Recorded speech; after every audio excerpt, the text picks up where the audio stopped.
What would you do if you're brand new to training and you just don't know what your one rep maxes are? Mhm. Like literally you're just like, yo, I'm new to lifting. I don't even know. Cause I think there's always like a split with this answer is it's like, it's the people that are newer to lifting or don't know one rep maxes, and they're not always relevant also. But then it's also like, hey, I've been training for a while. So it's like, maybe it would be helpful if you kind of took an example of like, hey, if you were doing, let's say, dumbbell bench, how like what would your warm up sets be? How Mhm. do you know what weights you're picking? And then again, it's like if you don't know how many reps from failure you are, like that's a really hard thing to find. So Yeah. maybe kind of like breaking down an example and being like, hey, that might be Yeah. super helpful. Well, I think the first thing to note is that if you're relatively new to training, like in your first even 6 months or so, your calibration for even failure is going to be inaccurate, and B, it's going to change week to week because you're going to get stronger so quickly that like you could literally go to failure or what you think is failure one week as a new trainee, and then come in the next week and you could do a third more weight or a third more reps and still keep going. Like the adaptations happen so quickly, and most of those are neural. So they're just that meaning your body is becoming better at performing the movement. You've practiced the movement, so you've gotten better at performing it, and just by getting better at performing it, you're going to see rapid strength increases. But this is a good question because the typical proxy that we use for when you're approaching failure is that your rep speed slows down. So let's assume that you're using your example of your dumbbell bench press. If we're choosing a weight and we're pushing as hard as we can on each rep from the bottom, meaning we're not purposefully going slow, we're trying to be explosive, then when despite your best effort, the weights are no longer exploding up at the same rate that they were for the prior reps, that's a sign that you are getting close to failure. Usually the first rep where you feel a significant like, oh, that was slower than the prior ones, that's usually going to be about 4 or 5 reps from failure. It really depends on the movement and on the person, but that's a decent proxy to use, 4 to 5 reps from failure. So if you're going and you're like 9, 10, 11, all good, I'm chilling, 12, 13. Oh, that 13 one was kind of hard. Okay, 14. Okay, that was a little bit harder, right? And you're having to exert more energy and force into these reps just to keep them going at all. That's that point where I think you are approaching those effective reps and getting closer to failure.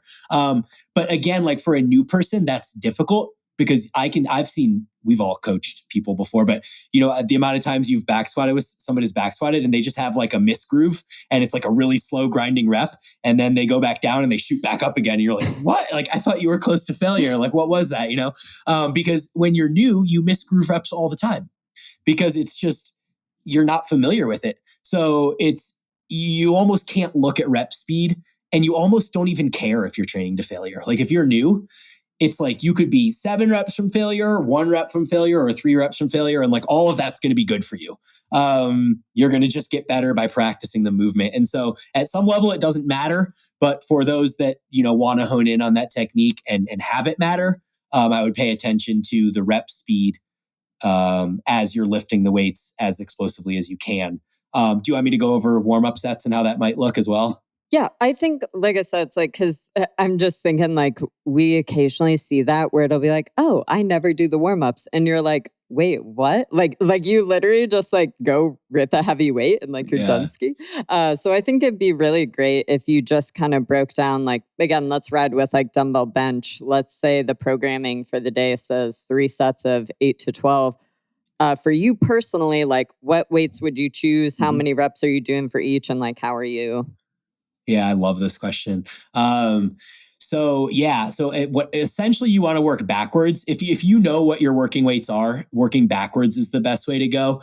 So I'll address it from that perspective, and then maybe we can look at it as somebody new who has no idea what their working weights would be.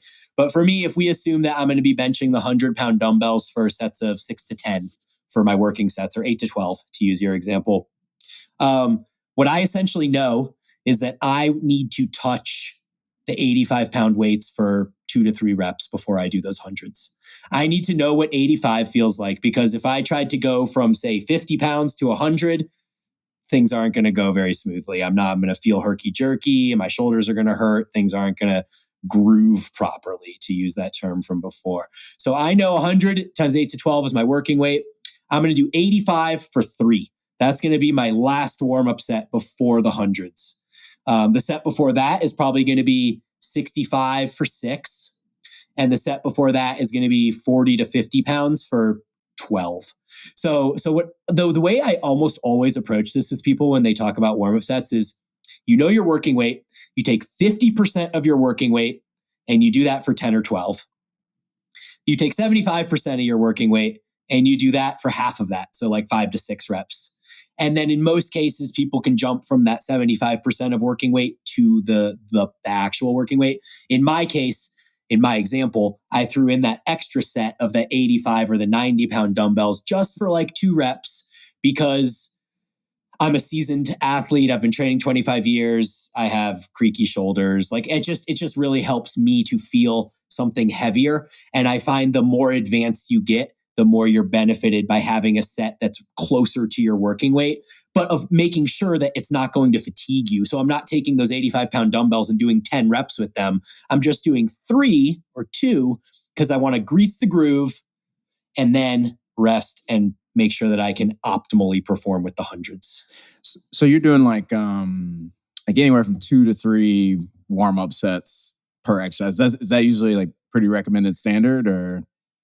I think for bigger compound movements, I think 2 to 3 is good. For someone like me, 3. For somebody not like me, maybe they have less experience or more novice, etc. I think 2 warm-up sets is fine for most people. 50% of working weight, 75% of working weight, and then working weight. Yeah. I think people, they got to take it either 2 ways. They either don't warm up at all, or they do way too much warm-ups. Like they're sitting there doing like, up to 75% of your working set for like 10 to 12 reps. And they're like already 40 reps deep by the time they hit their working set. So yeah, I mean, if I like, an old way of doing it would be like you read something that's like 5 sets of 10, and then people just increase weight every set up to like one top set. But if you take that approach and say you go like 50 pounds for 10, 60 pounds for 10, 70 pounds for 10, 80 pounds for 10, 90 pounds for 10, you'd be smoked. You'd be smoked. Yeah, you'd be smoked. So you're going to underperform on your top set. Right. And what we're trying to do with our program is make sure that you optimize performance on the top set for a number of reasons. Mm-hmm.